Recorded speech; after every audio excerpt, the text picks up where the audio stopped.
Hey guys, welcome to NarrowDoor Church. I'm Allison, and I'm so excited that you guys have decided to join us this morning. I have been going through a Read the Bible in a Year plan, and I've just recently finished Genesis. And Genesis has the story of Joseph at the end, where he was sold into slavery, thrown into prison, and eventually becomes Pharaoh's right-hand man. In Genesis 50, when I was reading that, I noticed his brothers were scared because their father just died, and they were worried that Joseph was going to get revenge on them for all that they did to him when he was younger and when they sold him to slavery. And Joseph's response really stood out to me, and it was in Genesis 50, verse 20. And it says, "As for you, you meant evil against me, but God meant it for good, to bring it about that many people should be kept alive as they are today." And as I was reading that, I kind of thought of Romans 8:28, which says, "And we know that for those who love God, all things work together for good, for those who are called according to his purpose." And so the story of Joseph is kind of an example of Romans 8:28. It's only one of the many examples. There's so many examples in the Bible where you see someone going through so much. Job, Paul, Jesus, of course, and they all went through these struggles, but in the end, you see, God's intentions and his plan for them and how it all turns into something for his good and his glory. I also have seen this, and it's just kind of something I always cling to bring peace to my anxious heart. And I hope that in these times when we're uncertain of what's going on, that this message and the many stories in the Bible that we have gone through, that you can see that, God does turn all evil. He turns it into his good, and we need to cling to that. We need to cling to his faith, and we need to trust in him and trust that he will provide. How sometimes God has to push you out of your comfort zone in order to make you more like him. That is also something that I think is really relevant for today. This is a time where we all need to look into our hearts and just kind of ask God, okay, where do I need to change, and what do I need to become more like you? So that was a little bit of last week's and just a little bit of what I've been learning myself this week. I hope you guys really enjoy the message that Sean has for us this morning. Remember to comment your household number who's watching. We do every day. We have our little furry babies who also join us. We can't take attendance, so this is our way to just know that you guys are listening and you guys are joining us every Sunday morning. So don't forget to comment. I hope you enjoy the sermon. Hey, welcome to NarrowDoor Church. My name is Sean Emery, and this is the 5th teaching in our Scarlet Thread series. And this is one that I've been looking forward to for a while. And I'll just say this, it was a ton of work. And just because I have done all of this work does not mean that you're off the hook, because you are going to have to follow along. This one is going to be a little different than some of the previous sermons, and I'll explain why in just a few moments, but first let's kind of get some background so that you know what we're about to get into, because it's gonna blow your mind. Guaranteed it's gonna blow your mind. If this is the first time that you're joining us, I would strongly encourage you to go and start at the beginning of this series. As a matter of fact, if you've missed any of these teachings for the Scarlet Thread series, go back, check them out, rewatch them, because it's building this grand display, this picture of Jesus and the gospel all throughout the Bible. In John, I believe it's chapter 5, Jesus said that the scriptures, the Old Testament, is about him. It's about him. And the theme that I introduced in the past few teachings is that there's a difference between reading and studying the Bible. Very, very important that you, if you are jumping in and this is your first sermon of the series, keep watching, it'll be fun, but it will be a little bit different because there's going to be a lot of different verses that we're going to look at and cross-reference. So we're going to jump around a lot as opposed to staying in one passage and digging through it. So last Sunday, we did all this with the blood covenant. It wasn't last Sunday, that was 3 Sundays ago. We did all this with the blood covenant and we applied that context, that knowledge, to Genesis with Abraham and Isaac. Last Sunday, we talked about the Passover, and we gathered that knowledge, the context of the Passover that God prescribed to Moses and the Hebrew people. And we today are going to apply that context to several of these passages. And that context, that knowledge, is going to reveal a ton of very interesting details that I hope are going to blow your mind. So the title of today's teaching is called Threshold. So we talked about last Sunday, now that we're caught up, last Sunday we talked about how God had begun a process of consecration in which his chosen people would be drawn out of the world and back to him. God had made constant distinctions between his people and the world, between the Hebrew people and Egypt. And we also know from earlier teachings that God had created this concept of redemption, in which evil and injustice could be redeemed for good. And we see examples of that in Joseph and Moses. We even see how God can redeem something as bad as death for life. And how Abraham had faith that God could do that with his son Isaac. We see it in the story of Joseph, how all this evil and injustice is thrown against Joseph, and yet God redeems all of it for good. What you meant for evil, God meant for good. And in Exodus 13, God tells Moses that every firstborn child has been consecrated, that it belongs to God, and they must be redeemed. They must be redeemed. A sacrifice must be made on their behalf. Every animal, every child, the firstborn, must be redeemed, and a sacrifice must be made for each. So this brings us to Exodus 12, where God gives Moses a set of specific instructions for Passover, where God, he is meting out judgment on Egypt, on the firstborns of all the land. And last week we explored the whole concept, the context of Passover. And God had prescribed it to be one more and sort of a final distinction between his people and everyone else. And it was to be a memorial. So not only does he tell Moses what to do and how to do it, but he says, you're going to continue doing this as in memory of this moment, as a memorial to me and what I've done. So Passover would become a constant and continual celebration in which all of the Hebrew people would have this memorial to this consecration God was doing with his people out of Egypt. We've talked about the memorial being part of the covenant. How Abraham did it on the mountain. After God had provided the ram, he memorialized the mountain by saying, he called it, God will appear, he will be seen, God will provide. Well, Passover was a memorial to this covenant, and it's way more important than people realize, back then and today. The memorial is way more important than people realize because they would forget it. This is what's really interesting, is that they actually would forget. And many people would never even know about it, like you and I. And thankfully, the Bible is now our ultimate and final memorial to God's covenant. Because we have the Bible, we are able, just like the memorials of ancient times, where it stood as a reminder to, over the course of generations, where they could look back and remember. The Bible is our ultimate and final memorial of God's covenant, where we can look back and not only remember, but see that God keeps his word. So, get your Bibles. If you want to follow along, I'm going to give you a moment to turn there. It's going to be a lot of turning, lots of different passages.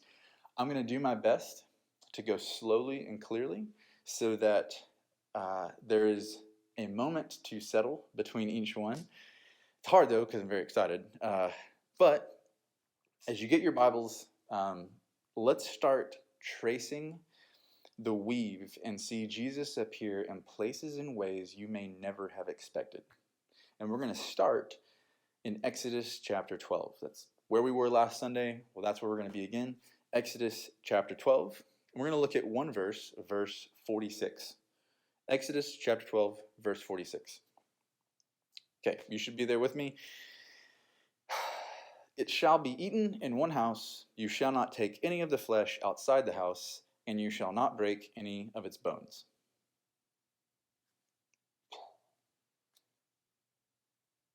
Good. So you're confused. So yeah, I'm just messing with you because there probably isn't a reason for you to know why this is important. Because if you were reading this story, I don't know, like a month or 2 months ago, you would have been like, "That's a real weird thing to say, God." Okay, you'd read it and be like, "What is this? Why is this? Why is he so specific?" God is talking to Moses. These are the instructions for the sacrificial lamb, for how to sacrifice it, and then the meal involved with the lamb, and then how to even eat it. He tells them you're going to get fully dressed with your sandals and your bags packed, and you're going to have your staff in your hand as you eat. You know, like you're getting ready to leave, because they were, but there's all these details that are really specific. And in this verse, there's one specific detail that I want to just point out and show you why it was so specific. That God says about the sacrificial lamb for Passover. He says, "It shall be eaten in one house. You shall not take any of the flesh outside the house, and you shall not break any of its bones." Interesting detail that appears later in the Bible. Turn to John chapter 19. So now you're going to go straight to John chapter 19. You don't have to hold your place because we're going to be all over in a bunch of different places. It might even be better for you to just take notes with a pencil and just write these things down, and then you can go back and look them up and, freak out and run out of your house. John chapter 19, in verse 33, it says, "But when they came to Jesus and saw that he was already dead, they did not break his legs." Verse 36 says, "For these things took place that the scripture might be fulfilled. Not one of his bones will be broken." So in John chapter 19, Jesus has been crucified. He has died on the cross. And it was custom tradition, just to give you some background, some context on crucifixion. Again, this is one of those things that it doesn't say in the Bible, and there's so much misunderstanding about it. So I'm going to spend about a minute, just a minute, to give you some context and background of crucifixion so that this makes some sense. Crucifixion was Roman capital punishment. It's one of the most barbaric and gnarly ways to die ever invented by humans. Okay, and I use that word correctly, gnarly. Essentially, the victim would be nailed to a cross, not in the hands, but in the wrist. You have a cluster of bones in the wrist so that it holds the body in place, and you would be nailed with a slight bend. This was important because where your feet are would be a wooden block, and the way that you actually died from crucifixion is that it was prolonged.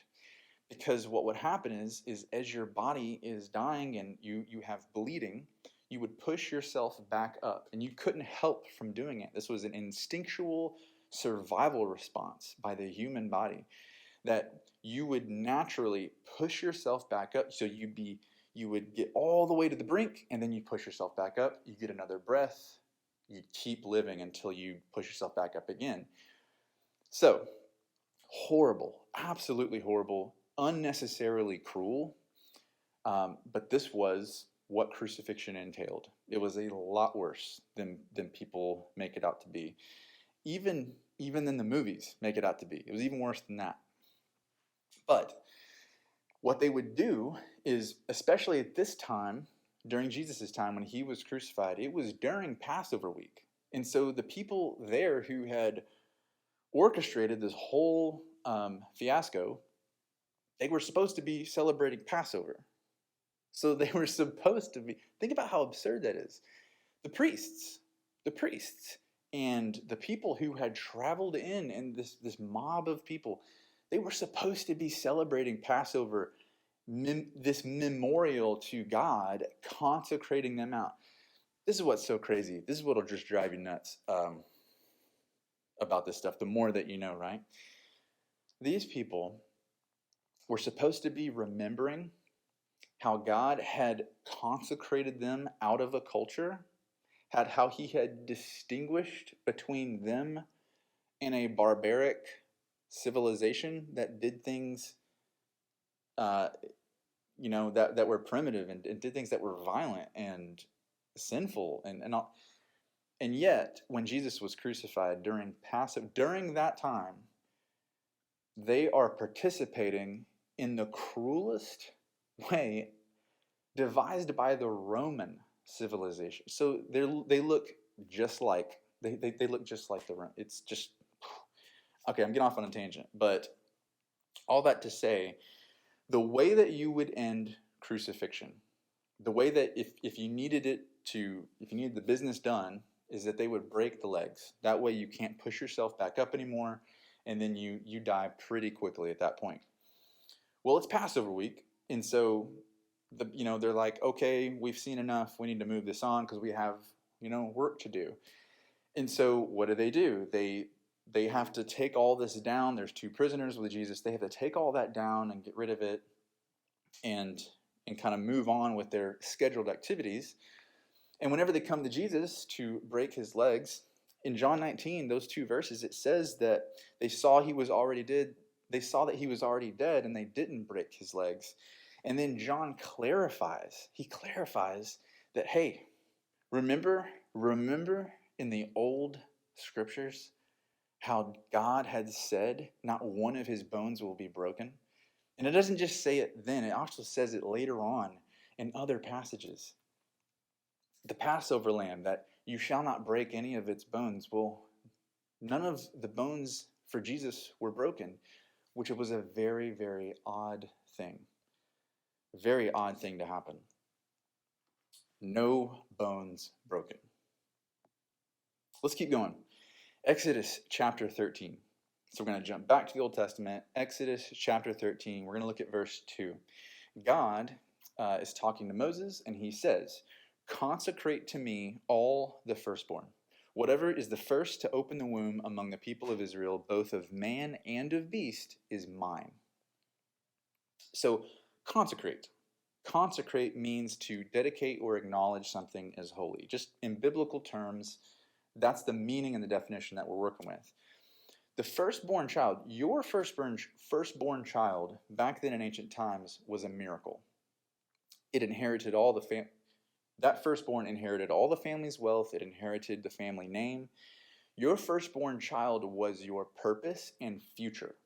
As a person, that's what you were shooting for. Abraham consecrated his firstborn to God via Isaac. He obeyed what God said. He went up to dedicate Isaac before the Lord. And now every household was to do the same. And just like Abraham, God was going to provide an alternate sacrifice.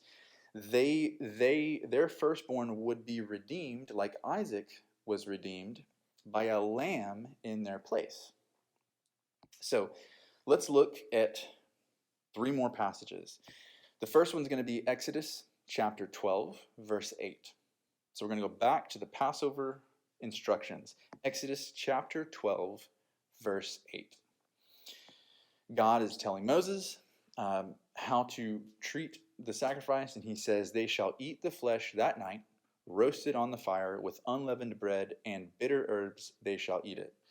So once the lamb was sacrificed, that wasn't it. God said, now that's going to be a meal. It's going to be a celebratory, memorialized meal of this event. It's going to be something that you do to remember this act of redemption, that it was provided to you. So in 1 Corinthians, you don't have to turn there. I'm just gonna quote part of the verse. Chapter 5, verse 7. Paul is talking to the church at Corinth, and he says something really interesting at the end of this verse. He says, for Christ, our Passover lamb has been sacrificed. Paul, in the New Testament, refers to Jesus as their Passover lamb. Now, that might seem strange, and maybe you may not see how that's connected until we look at this passage. And this is one you can turn to, Luke chapter 22. So Luke 22, verse 19. This is during the Passover meal and celebration. Jesus, this is sort of, he has all the disciples. They're sitting around a table. They're having this meal. And he took bread, and when he had given thanks, he broke it and gave it to them, saying, "This is my body, which is given for you. Do this in remembrance of me." Jesus breaks the bread and says, "This is my body." This was the Passover meal. This was the meal that they were having to remember that the lamb was provided, that redemption was provided on their behalf, that they were consecrated to God. And Jesus is saying in the meal with the food, "This is my body, which is given for you." And then he says, "Do this in remembrance of me." Jesus, not in remembrance to a lamb or a goat or to something years, 1,000 years ago. He says, "Do this in remembrance of me." Jesus puts himself as the thing to be memorialized. So what Jesus is doing is like, wow. he's literally saying that tradition that you've been doing for thousands of years, it's about me. The ram in the thicket, the little lamb in every house, the firstborn of all creation on the cross, the same. So this next one, we're going to go even deeper. And this one you're really going to have to follow me because it's like, I'm losing count of how many verses it is. I promise it's worth it. I promise it's worth it. All right? Track with me because we're going to look first at John chapter 12, verse 1. Even if you just listen, okay, just track with me. In John chapter 12, verse 1, this is what it says. 6 days before Passover, 6 days before the Passover, Jesus therefore came to Bethany, where Lazarus was, whom Jesus had raised from the dead. Jesus, 6 days before Passover, he comes to this town called Bethany, and this was where he raised Lazarus from the dead, which is one of the craziest miracles that Jesus did. So log that in your mind. Okay, we're going to come back to that in just a moment. First, let's look at two other passages, and then we're going to tie them together. Okay, because again, Scarlet Thread. Okay, it's woven. It's woven. So we got to look at other places to see how they weave together. So in Exodus 13:13. Exodus 13:13, God gives another very specific detail. Similar to he says, "None of the bones of the lamb shall be broken." Well, he gives another very specific detail that seems out of place. In Exodus 13:13, God commands to Moses that every firstborn of a donkey and man be redeemed with the blood of a lamb.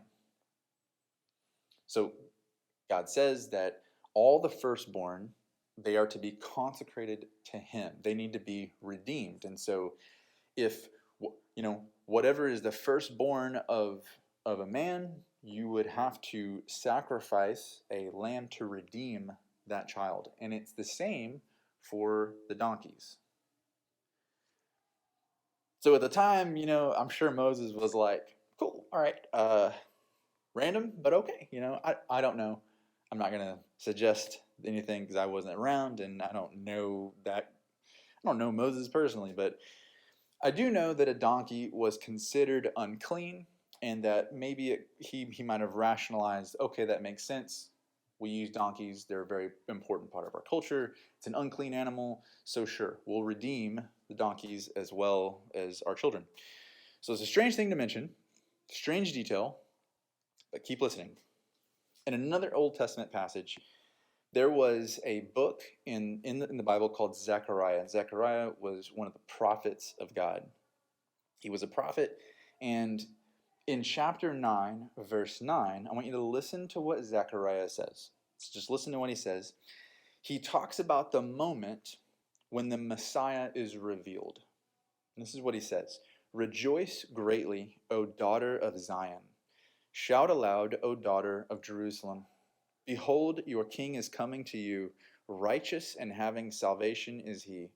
Humble and mounted on a donkey, on a colt, the foal of a donkey. Zechariah, an Old Testament prophet, describes how the Messiah will be revealed, and he talks about that he describes him as a king riding in on a donkey. In John 12:12, so remember Jesus has arrived at Bethany in John chapter 12. It's 6 days before Passover. So let's go back to that.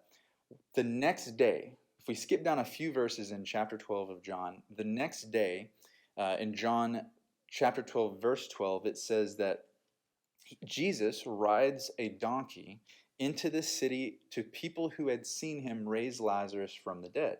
And what are those people doing? They have leaves, they're waving their hands, they're praising him, they're treating him like a king. They're welcoming him into the city as if he were royalty, and he's riding into the city on a donkey. And the really interesting detail about this comes from us doing a little bit of math. Because at the beginning of this chapter in John 12, it says that it was 6 days before Passover. When Jesus rides into the city, it's the next day, meaning 5 days before Passover. And because we have the context, we're able to do a little bit of math. And we know why this is important. Because 5 days before the Passover was the 10th of the month. And why is the 10th of the month important? Let's go back to Exodus chapter 12. Exodus chapter 12, at the beginning of the instructions for Passover that God gives to Moses, in verse 3, God says, "Tell all the congregation of Israel that on the 10th day of this month, every man shall take a lamb according to their father's houses, a lamb for a household." And God continues a few verses later in 5 and 6, "Your lamb shall be without blemish, a male, a year old. You may take it from the sheep or from the goats, and you shall keep it until the 14th day of this month, when the whole assembly of the congregation of Israel shall kill their lambs at twilight." The day Jesus rode into the city, praised as a king, the Pharisees saw the commotion and began plotting. Jesus would continue teaching, proclaiming himself, and he almost ramped up his teaching at this point. He was proclaiming himself, "Hey, I'm the way, believe in me, follow me, I am the way to salvation." And an interesting thing happened. As Jesus taught and proclaimed in the past, all these people would flock to him and they would marvel at his miracles and his signs, at his teaching. They would follow him for a while, but this time, the same people who had seen probably Jesus' most amazing, undeniable miracle of raising Lazarus from the dead, the same people began to no longer believe. They're hearing Jesus teach. They're hearing Jesus proclaim himself as the way to salvation. And they're like, "Oh, I saw you raise Lazarus from the dead, but now it's just crazy talk, Jesus." Like they start rationalizing their way into disbelief, which is so odd. And as Jesus teaches, as he proclaims, all these accusations begin coming at him. The Pharisees, they start conspiring. I mean, he's lobbed these trap questions and he gets in these situations. And here's what's happening. This was the beginning of the 5 days of checking the lamb for blemish or fault. Remember, God said in Exodus 12, 10th day of the month, select the lamb, you'll take him and into the house, and then you have 5 days, check him for blemish or fault, make sure that he is worthy. And then on the 14th day, on Passover, everyone's going to sacrifice the lamb at the same time. Well, It was the 5th day before Passover, the 10th of the month, when Jesus rode into the city.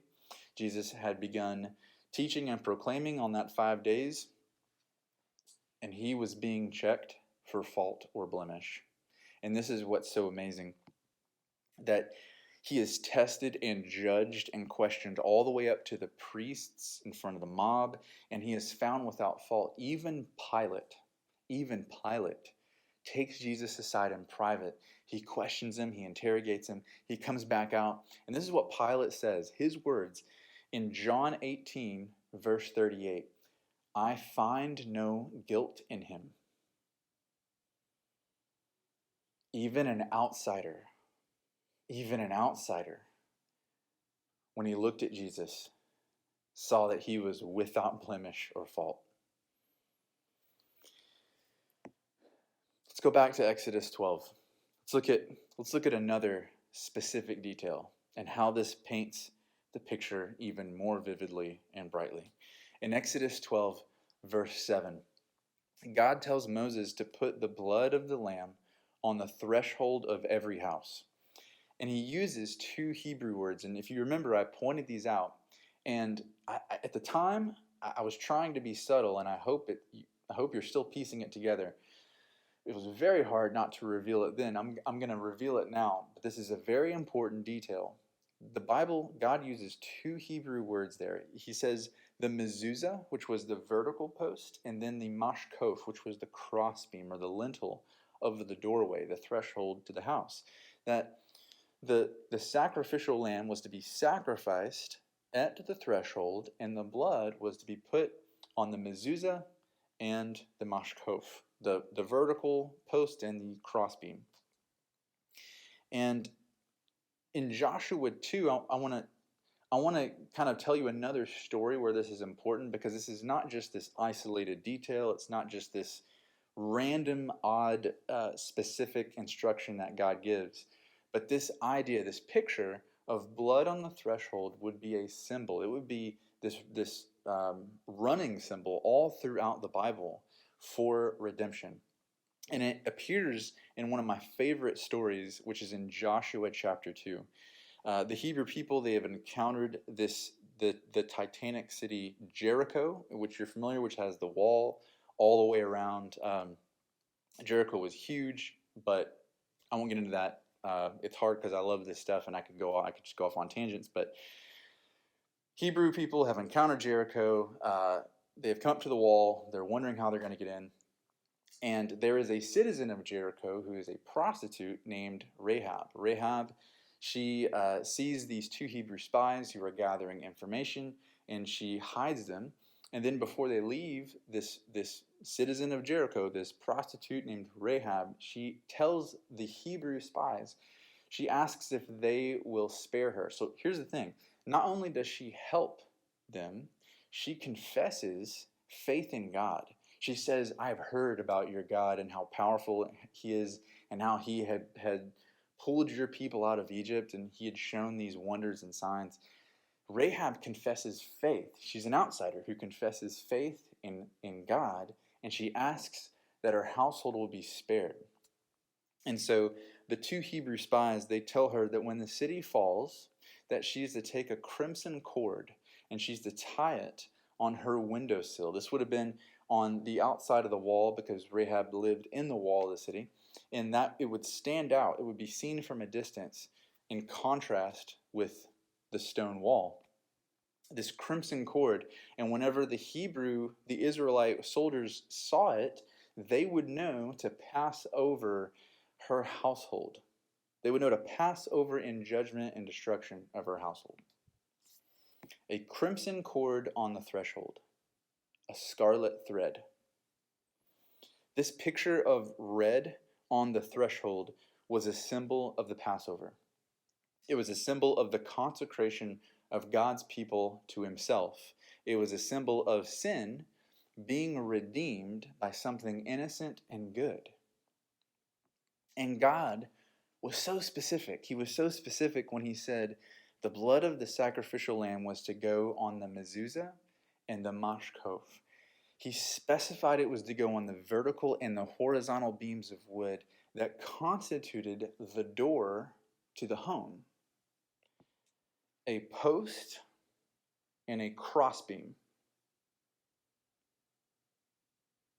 Over 1,000 years before crucifixion was ever invented, the blood of Jesus, the firstborn of all creation, consecrated by God, found without blemish or fault, nailed to a mezuzah and a mashkof in the form of a cross.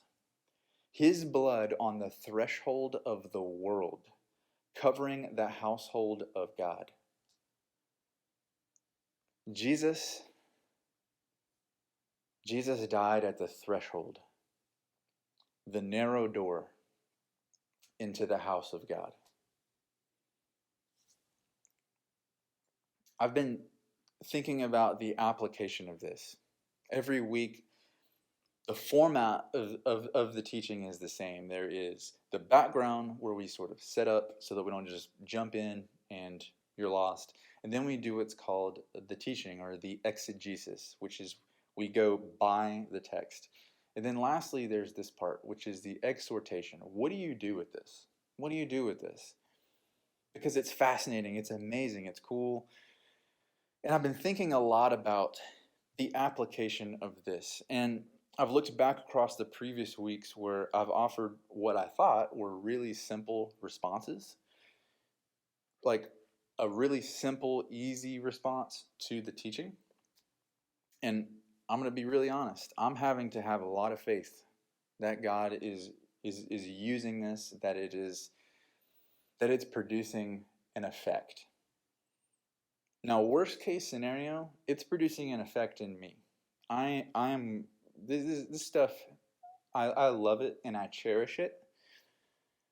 I am so thankful.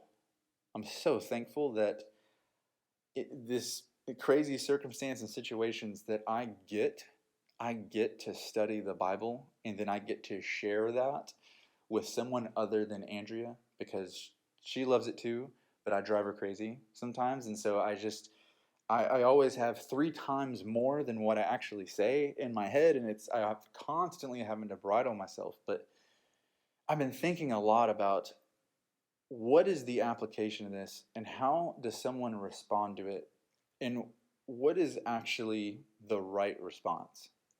Because I look at myself and I know that my response is I'm having to have faith that God will use it, that I'm not just speaking into the wind, that someone watches, and I see that when someone messages me or when they say to me, hey, this is weird, learning the Bible at church. This is a new experience for me. That's an actual thing I've heard, all right? That this is a brand new thing, that they would learn the Bible at church, right? So here's what I've come up with. The response to this is that you should be convicted in your heart. You should be convicted in your heart. Convicted to obey what God has commanded and to worship and regard Him as your highest priority. This is the effect that this should produce. If you listen every Sunday, but you don't change or improve anything you're doing, Hebrews 10:29 is a really scary verse because it says that if you have seen the signs and wonders, if you have marveled at God, if you have heard the gospel and you don't do anything, you still don't change or believe, or it produces no effect. Hebrews 10:29 says it's as if you are trampling Jesus beneath your feet. It's as if you are trampling the Son of God, which is a really harsh way, but brutally honest way of saying that this should affect you. And I'm very concerned that a great many people who would identify as Christians are a lot like the people at Bethany. So as we've read through this, there was that period where I talked to you about Jesus. He rides the donkey into the city and the people at Bethany. And this is the part where everyone begins, questioning Jesus. They begin accusing him, plotting against him. That's where everything really goes into high octane, and the people, they hear Jesus teach. They hear him proclaim the gospel.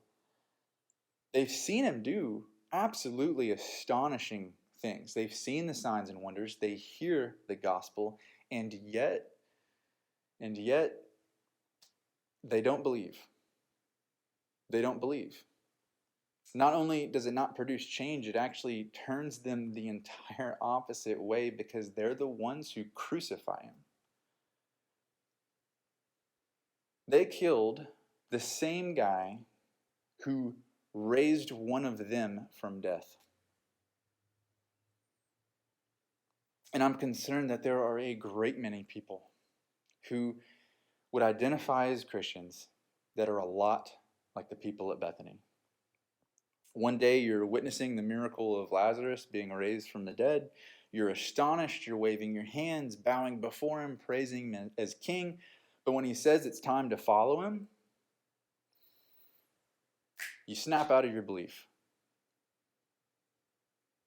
That if Jesus were to come to you in person and say, "Follow me," what would your response be? And so this morning, every morning that we're in this series specifically, that church is not a building or a place like the government thinks that it's a hobby or an activity that you participate in, But here's the thing: none of the governmental restrictions really affect church, because it's not an activity that you participate in. It's who you are. It's you. May you be convicted and overwhelmed in your heart, and be so amazed by Jesus that it changes you, it improves you, and ultimately it drives you. Whatever God gives you, it was paid with a high cost. Consecrate. Whatever he gives you, consecrate it to God. If he gives you resources, relationships, time, consecrate it. Regard it as holy. He is your goal. He is your ambition. He is your Passover lamb. It is all about him. He is your end game. He is your worst case scenario, which just happens to be the best possible conclusion. If that does not change you, if that has no effect on you, if you can watch this and shrug it off and go about your day as if nothing has happened,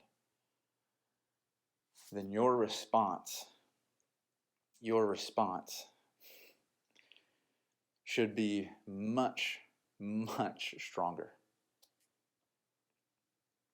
So, in the next few moments, just as we do every Sunday, take a few minutes, get somewhere, reflect.